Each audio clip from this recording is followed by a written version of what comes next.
il y a de l'évolution à travers la cosmologie. Le monde change, le monde bouge. Est-ce que vraiment le monde change? Est-ce que la constellation que nous avons, qu'est-ce qu'elle nous dit? Qu'est-ce qu'elle nous informe? En un clin d'œil, il y a eu l'apparition d'un système que nous allons développer cet après-midi. Bienvenue à votre mission, chers téléspectateurs de part et d'autre où vous êtes en train de nous suivre. Je reçois pour vous l'écrivain congolais, le chercheur par excellence. Lui, c'est Flavien Mwaka Pandou, à qui je vais dire salutations à vous, monsieur Pandou. Salutations, monsieur les journalistes. Quel bon vent qui vous amène encore ce soir auprès de chez nous, là.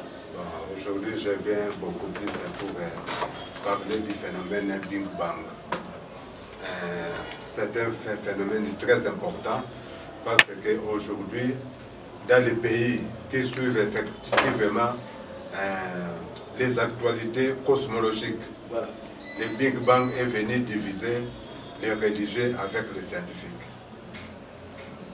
Cette division, c'est ce que nous allons en parler, nous allons en débattre, selon ce qui est écrit, selon ce que nous voyons, selon ce que nous pouvons constater. On revient juste après.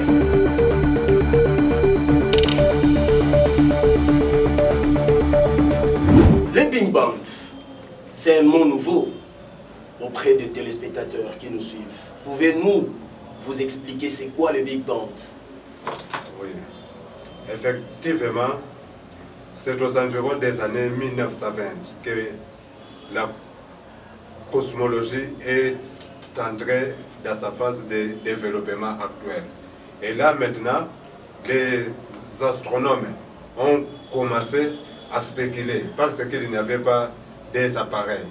Ils ont commencé maintenant à spéculer sur la façon dont l'univers a commencé. Alors il y a un prêtre catholique qui s'appelle l'abbé Georges Lemaître. Okay. Lui, il a émis l'idée que l'univers avait commencé par un atome primitif. Peut-être que le mot atome est vraiment trop scientifique pour certains d'entre nous. Oui. Alors là, nous pouvons un peu prendre cette image que je démontre. Donc, prenons ça comme un atome. Donc, c'est vraiment quelque chose de beaucoup très petit. Okay.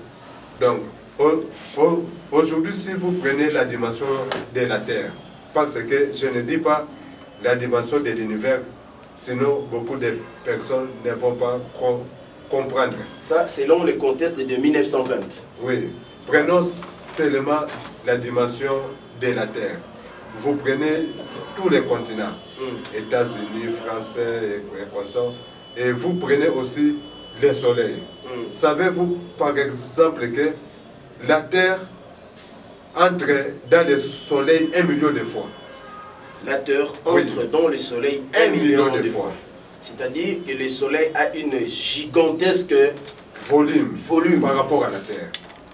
Et si vous prenez et le Soleil, et les étoiles, et la Terre, alors, d'après les théories scientifiques, au départ, tout a commencé par une petite boule, c'est-à-dire un petit grain, voilà, qu'on a qualifié d'atome primitif. Alors, ça c'est la façon des scientifiques de concevoir le commencement de l'univers. Selon le prêtre catholique Georges Lemaître. Oui. Alors, Georges Lemaître était vraiment combattu pour sa théorie. Il était combattu par les astronomes, les astrophysiciens célèbres tels que Albert Einstein, tel qu'aussi un certain Britannique, Fred Hoyle, c'est lui qui a découvert la façon dont les éléments chimiques se sont créés. Il combattait Georges Lemaître à cause de sa théorie. Mais Albert Einstein a fini par croire à Georges Lemaître. C'est-à-dire? C'est-à-dire que quand on a regardé maintenant dans les télescopes, ils ont constaté que l'univers était en train de grandir. Notre univers, notre monde pour utiliser les termes que les gens peuvent comprendre. Ici, il faudra faire comprendre comment est-ce que le monde est en train de grandir. C'est-à-dire, quand vous avez des étoiles, quand vous regardez dans les télescopes, après peut-être quelques instants, il trouvait que la distance qui les séparait... Ah, il s'est éloigné davantage. Voilà, il s'éloignait davantage. Et par là, ils ont compris que l'univers était en train de grandir. Et cet éloignement, pour eux, ils ont parlé du terme agrandissement. D'agrandissement de l'expansion de l'univers. De l'univers, ok. Alors maintenant, Georges Lemaître s'est dit, si les choses sont en train de grandir, c'est qu'au commencement, ils étaient unis. Voilà. Ça, c'est une évidence. Voilà. Donc, ils ont dit que c'est qu'au commencement, ils étaient unis. Est-ce que ça peut s'expliquer de la manière dont nous voyons un coq, pardon, la poule, lorsqu'il pond des œufs, et c'est comme ça qu'il y a expansion de l'univers, ou bien ce n'est pas de la même théorie? C'est de la même théorie quelque part au niveau des étoiles. Là, si on pouvait un peu parler la façon dont les étoiles se multiplient dans l'univers. Ok. Oui. Parce que c'est... on ne les crée pas, mais ils se multiplient. Les étoiles. Mais là, c'était notre sujet qu'on développera plus tard. Il n'y a pas de problème. Nous revenons sur notre sujet. Oui. Pour revenir sur notre sujet, donc, il y avait Albert Einstein qui a dit que oui, c'est que Georges Lemaître a raison. Mais l'autre savant là, le Britannique Fred Hall, il ne voulait pas de cette théorie. Qu'est-ce qu'il lui voulait? Comme Georges Lemaître était prêtre, lui, il disait que cette théorie est vraiment proche de l'histoire de la création. Okay. Donc il avait des empêchements, il pensait qu'il a des empêchements par rapport à l'église, tout ça, la création. Oui, et à ce moment-là, il y avait aussi le pape Pie XII. Voilà. Pie XII, dans un de ses discours, il a félicité l'abbé Georges Lemaître. Mais Georges Lemaître a rejeté cette félicitation. Pourquoi? Il a dit que ma découverte n'a rien à voir avec la religion. Et c'est même à partir de là que la religion et la science se sont séparées sur les matières scientifiques, notamment sur la cosmologie. Parce que dans les temps, c'était les philosophes et les théologiens qui émettaient beaucoup plus les théories cosmologiques. Alors à partir de 1920, disons qu'à partir du XXe siècle, voilà, la science a pris les relais, notamment avec l'avènement de la relativité générale d'Albert Einstein. C'est à partir de là que maintenant on a commencé à utiliser la mathématique pour expliquer les phénomènes de l'univers. Et on ne veut plus des raisonnements philosophiques et théologiques. Est-ce que les raisonnements philosophiques en pâtissent par rapport au progrès de la science? Oui, parce que les scientifiques disent qu'on doit être à mesure de démontrer toutes choses pour accepter que c'est vrai. Donc la différence réside au niveau de ce qui est concret et de ce qui est abstrait. Effectivement, effectivement. Alors, ces savants-là qui étaient contre l'abbé Georges Lemaître, au cours d'un plateau, on les a confrontés entre lui et Georges Lemaître. Alors, ces savants-là ont posé à Georges Lemaître la question. Il lui a dit, donc, vous voulez dire que l'univers a commencé par un Big Bang, c'est-à-dire quelque chose qui était très petit, puis qui a explosé. Voilà. Et c'est par là maintenant que le mot Big Bang a pris de l'ampleur, voyez-vous. Donc le Big Bang en principe, c'est un phénomène qui explique l'expansion de l'univers à partir de l'atome ou bien du noyau primitif. Est-ce que c'est un mot anglais, anglophone, ou c'est un mot français, le Big Bang? De toutes les façons, les savants, ils étaient anglais. Okay. Et ils étaient aussi récits dans une radio britannique, les BBC. Voilà. Donc en anglais, on parlera des BBC. Voilà, du BBC. Voilà. Et c'est là où ils étaient récits en 1950. Okay. Et c'est par là maintenant que le mot Big Bang a été lancé. Et que vient faire le Big Bang ici en République démocratique du Congo? Ici en République démocratique du Congo, comme je vous ai dit, tout d'abord, il n'y a pas de troisième cycle d'astrophysique. Et par conséquent, il n'y a pas de cosmologue. C'est pour cela que quand je parle, je suis si sûr que je suis beaucoup plus suivi à l'extérieur du pays qu'ici, en République démocratique du Congo. Ok. Oui. Mais vous pouvez faire un effort considérable au niveau de la République démocratique du Congo, que cette science soit intégrée par exemple à l'université de Kinshasa ou à l'université de Lubumbashi ou bien dans de différentes universités de la place. Que faites-vous pour que cette histoire soit installée, cette faculté soit installée au niveau de sciences? Bon, tout dépend de la vulgarisation de cette science. Okay. Et la demande crée aussi l'offre. Et c'est par là que le gouvernement peut voir s'il peut installer cette science ici en République démocratique du Congo. Les Big Bang, cette explosion, oui, a donné naissance à la galaxie, s'il faudra qu'on se le dise. Le Big Bang a donné naissance aux éléments, ce que nous appelons les éléments chimiques. Okay. Hydrogène, oxygène, hélium. Tout ce que nous trouvons dans le tableau de Mendeleïev. Voilà. Et les 109 éléments, je crois bien. Effectivement. Et ce sont ces éléments-là qui, après avoir formé la première étoile, cette étoile a explosé. Maintenant, je reviens sur la question de la poule. Voilà. C'est-à-dire, chaque fois qu'une étoile explose, hein, voilà, ça crée des éléments qui créent encore d'autres étoiles.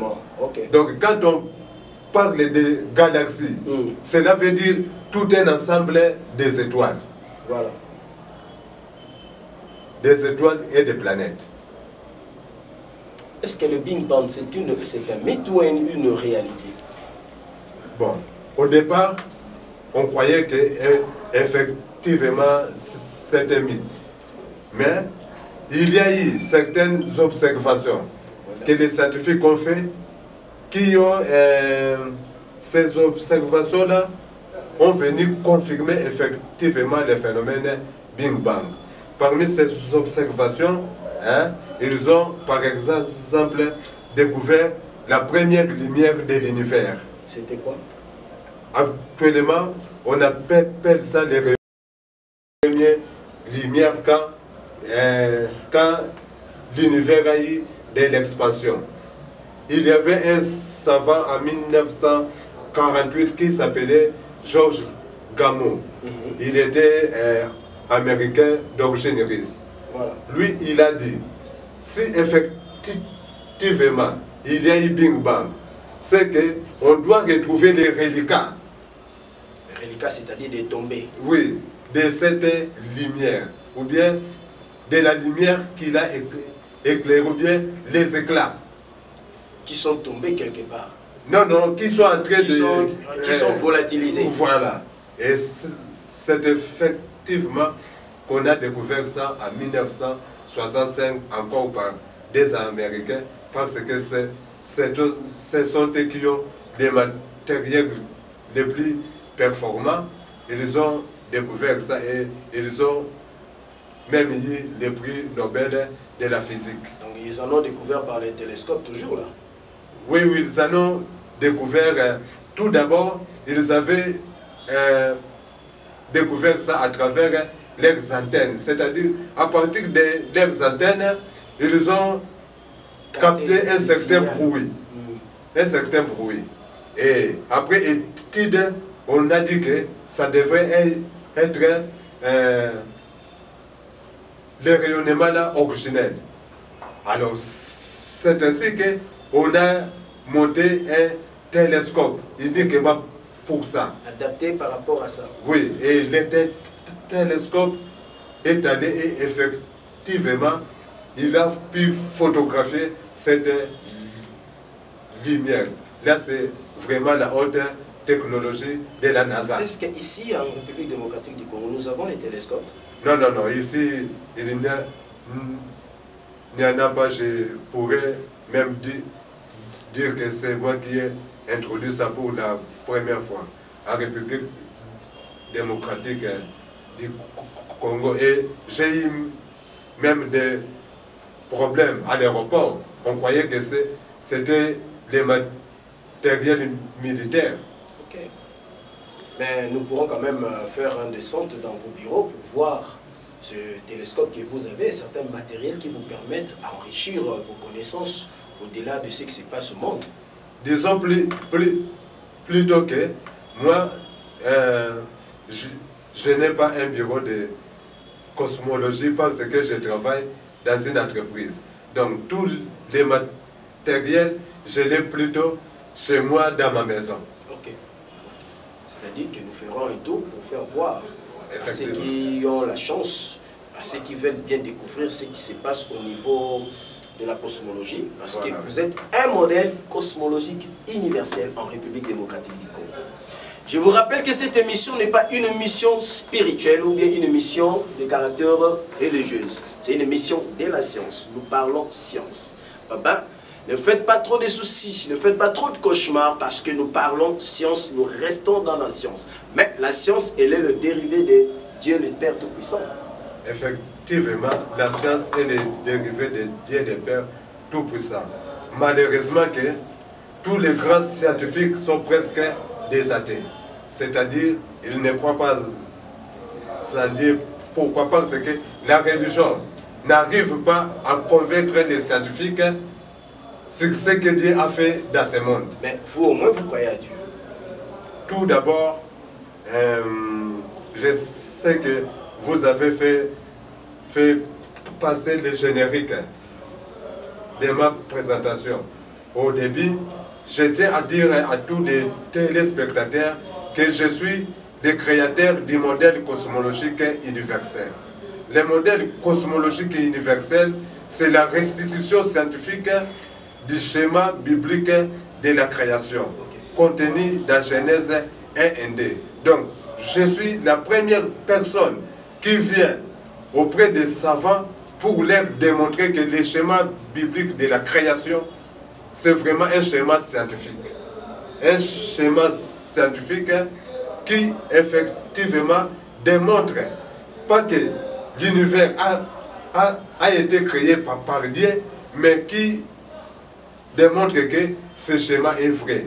Alors, par là, que chacun puisse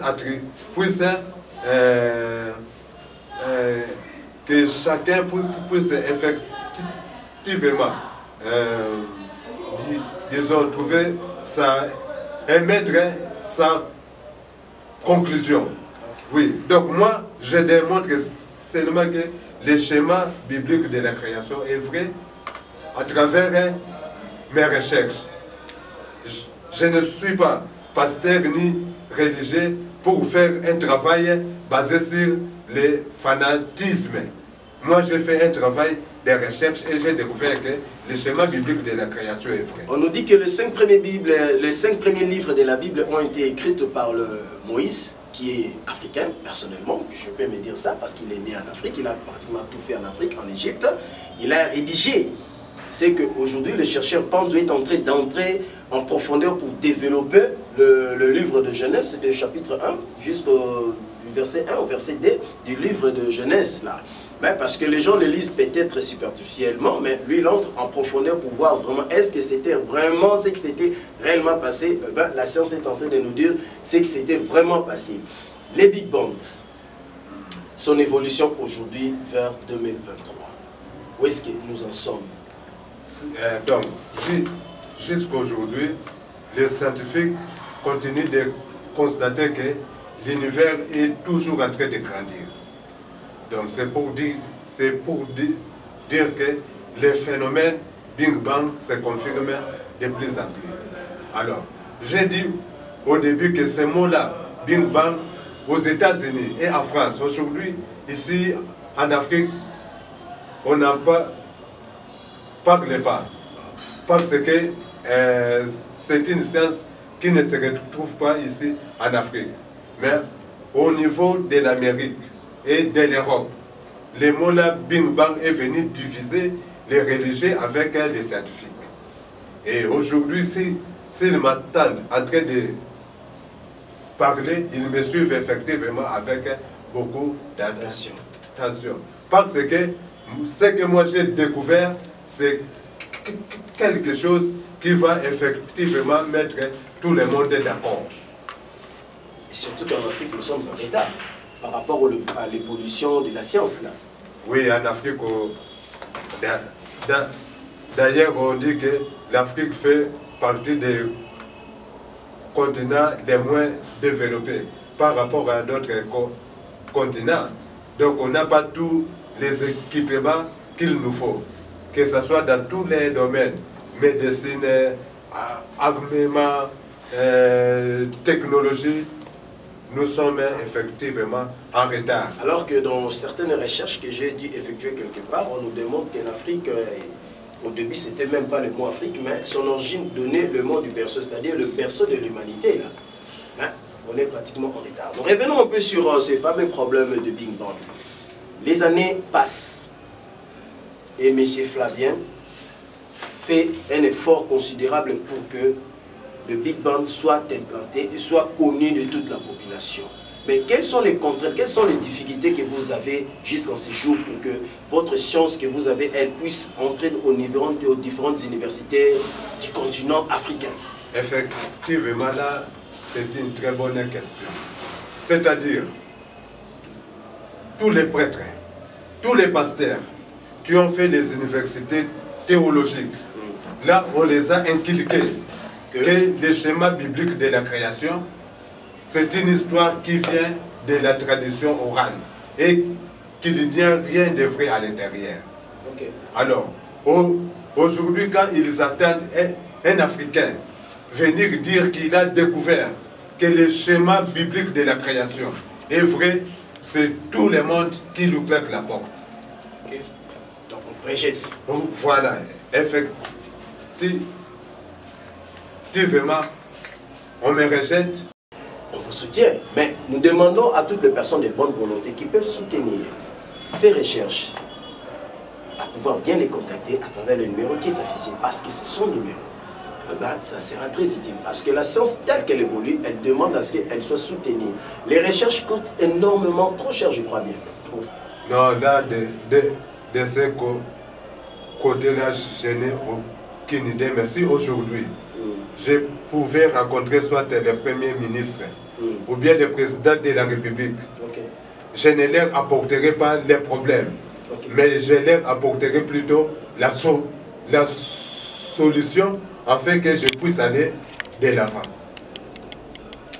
Vous comprenez? Donc, je ne vais pas leur apporter mes problèmes, mais plutôt, parfois, ils pensent que Dieu s'était assis quelque part en train de créer, en train de tailler l'or et les diamants. En principe, ce n'est pas ça. Ce n'est qu'une combinaison des atomes. C'est-à-dire, quand on a un seul atome, vous avez l'hydrogène. Quand des atomes d'hydrogène se sont combinés, ça aboutit à l'hélium. Et au fur et à mesure qu'il y avait la combinaison des atomes, la fusion, ça créait les différents éléments. Citez-nous un peu d'autres éléments, par exemple les diamants ou bien les coltons. C'est là rassemblement. Carbone, voilà. l'or, l'oxygène, tous viennent à partir d'un seul élément unique qu'on appelle hydrogène. Mais l'eau que nous utilisons, nous avons le HDO. HDO. L'hydrogène. Voilà. Et l'oxygène. L'oxygène. Oui. Ça crée... Donc, oui, ça crée maintenant l'eau. Voyez-vous. Et le COD. COD, c'est le dioxyde de carbone. Et là, vous avez le carbone et puis vous avez l'oxygène. Voilà. Donc, c'est comme ça que les éléments se sont créés. Donc, la combinaison des éléments. Alors, cette combinaison, ça se faisait beaucoup plus dans les étoiles. Okay. C'est pour cela que même les savants disent que l'homme est le fruit des étoiles. Là, selon la science. Oui, là, selon la science. Mais revenons un peu à notre matière sur les Big Bang. Revenons un peu sur les Big Bang. On vous écoute. Oui. Qu'est-ce que nous pouvons dire? C'est-à-dire, comme je vous ai dit, aujourd'hui, s'il y a division entre les scientifiques et les religieux, c'est pas parce que les scientifiques disent que les choses ont commencé avec les Big Bang, c'est-à-dire l'univers a commencé avec un atome primitif. Or, les religieux disent que non, l'univers a été créé par Dieu.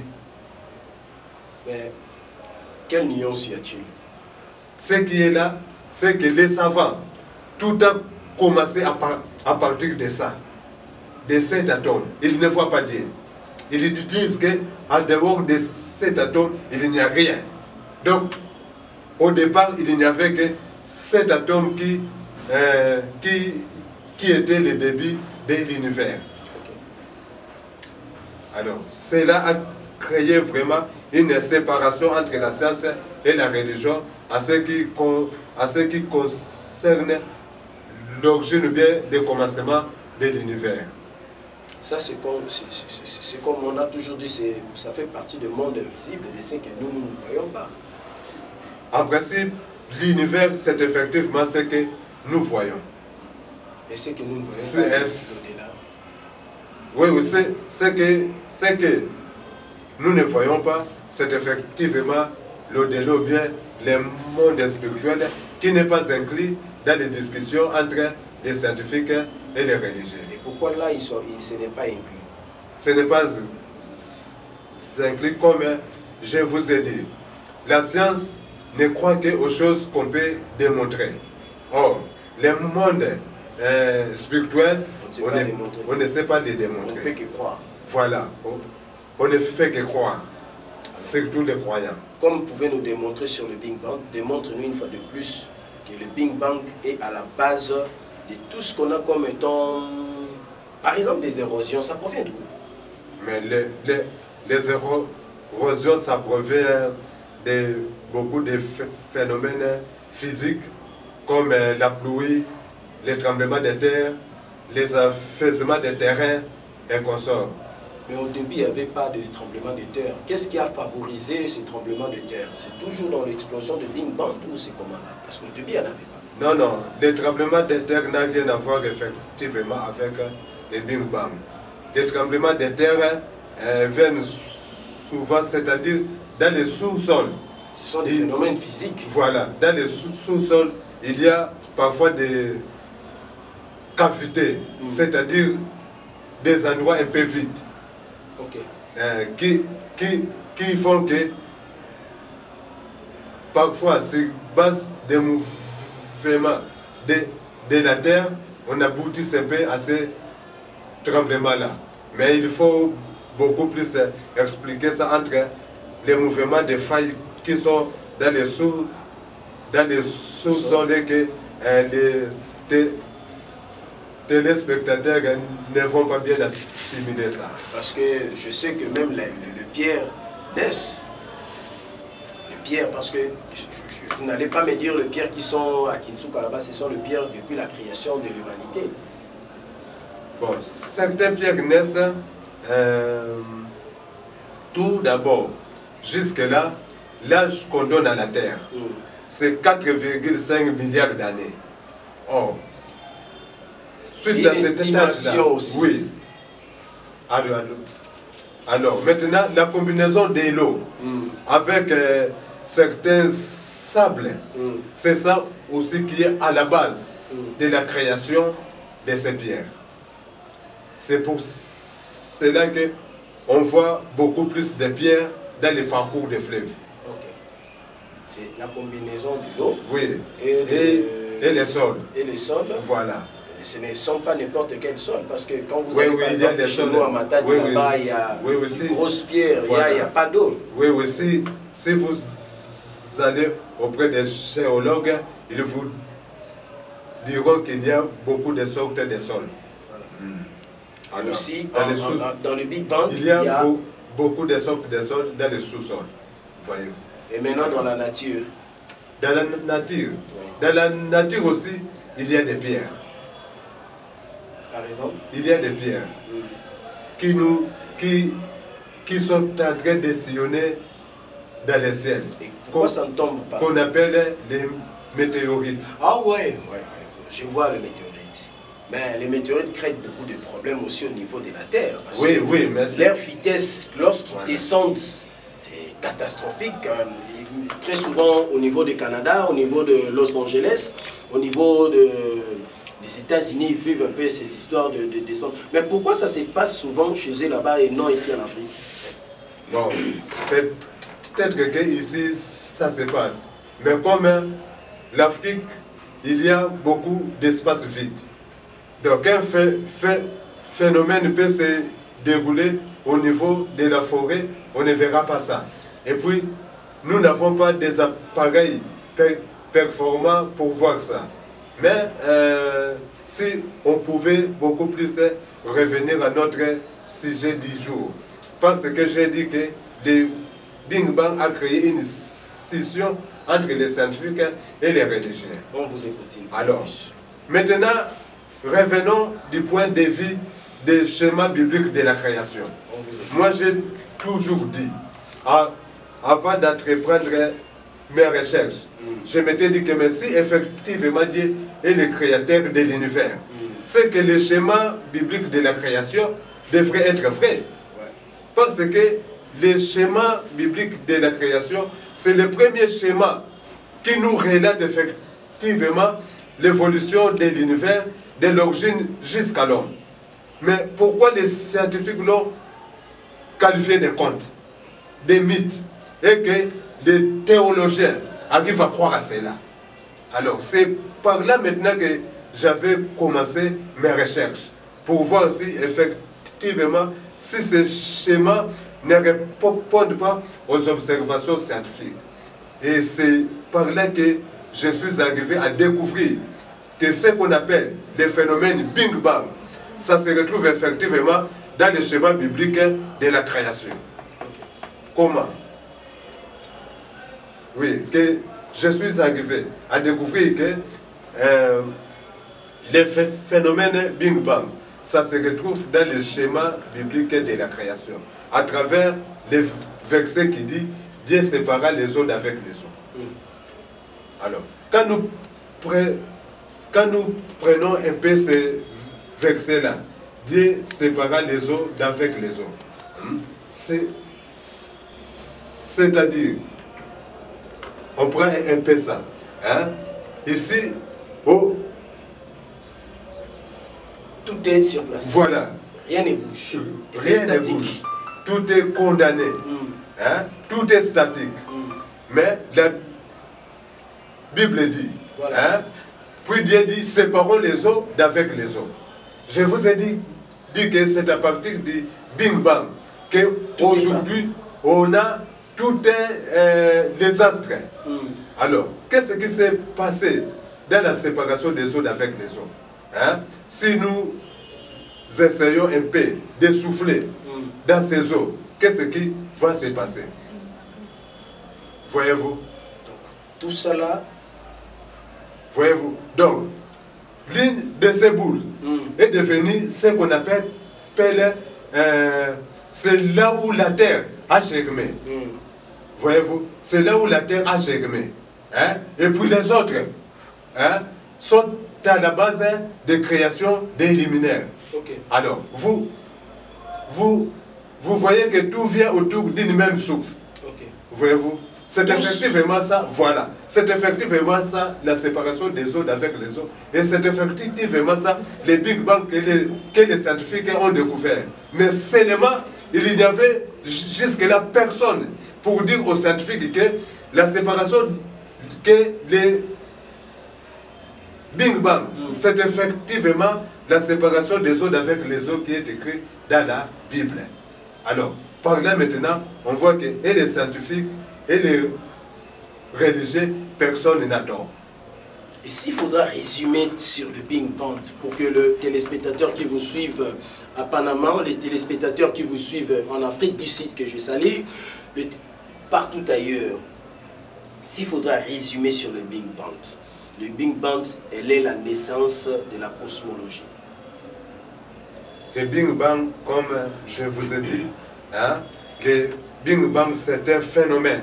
Parce que si vous lisez dans la Bible, la séparation des eaux avec les eaux s'est déroulée le second jour biblique. C'est qu'il y avait le premier jour biblique qui jusque-là est demeuré un mystère pour tout le monde. Un mystère invisible. Un mystère, non. Un mystère carrément. Voilà. Un mystère. Et c'est moi qui est arrivé à déchiffrer ça. Et dans cette histoire des premiers jours bibliques, on découvre que au départ, l'univers avait commencé dans un vide, comme le dit les versets bibliques. Au commencement, Dieu créa les cieux et la terre. La terre était invisible et vide. Bible version 70. Donc, au départ, il n'y avait qu'un vide. Alors, dans ce vide, il y avait les particules que l'auteur du schéma biblique de la création a qualifié de l'eau. Et ces particules, il y a eu un verset qui disait que l'Esprit de Dieu s'est mouvé au-dessus des eaux. Donc, c'est-à-dire qu'il y avait une énergie qui était en train de comprimer ces eaux-là, jusqu'à ce que c'était devenu condensé. Okay. Alors, c'est par là que Dieu a dit maintenant, séparons les eaux d'avec les eaux. Et quand les eaux s'est séparées avec les eaux dites d'ici, la terre a été créée et avec les eaux dites d'ici, les luminaires ont été créés. Donc c'est effectivement, donc ça répond effectivement à la description du phénomène Big Bang. Donc le Big Bang, ce n'est pas le commencement de l'univers, mais c'est quelque chose qui s'est produit au cours de l'évolution de l'univers. Okay. Voyez-vous? Donc, au cours de l'évolution de l'univers. Voilà. La thématique qui a été toujours exploitée au niveau de Big Bang, c'est-à-dire qu'il y a une force supérieure qui orientait les déclinaisons. Bon, effectivement, quand les scientifiques parlaient de Big Bang, ils voient un phénomène accidentel. Okay. Mais la Bible dit séparation des eaux avec les eaux. Okay. C'est-à-dire que le gouvernement était sous contrôle. Voyez-vous? Voilà. Donc c'est ça la différence entre la science et la religion. Pour la science, c'est vraiment le hasard de la nature. Mais la Bible dit que c'est Dieu qui a dit séparons les eaux avec les eaux. Donc pour les croyants, les Big Bang, surtout pour les papes François, les Big Bang c'est quelque chose que Dieu avait effectivement voulu et il a effectivement raison. Parce que c'est bien écrit, Dieu dit séparons les eaux avec les eaux. Seulement que personne n'était à mesure de découvrir que cette séparation-là, c'est effectivement ça, le phénomène Big Bang qui s'est déroulé dans l'univers. Je pense qu'on ne saura pas faire. Je sais que vous avez des préoccupations. Et pour Chité, qu'est-ce que vous dites? Bon, pour Chité, je dis à mes téléspectateurs, disons, à ceux qui me suivent, que s'ils veulent vraiment découvrir que le schéma biblique de la création est vrai, ils n'ont qu'à lire mes livres.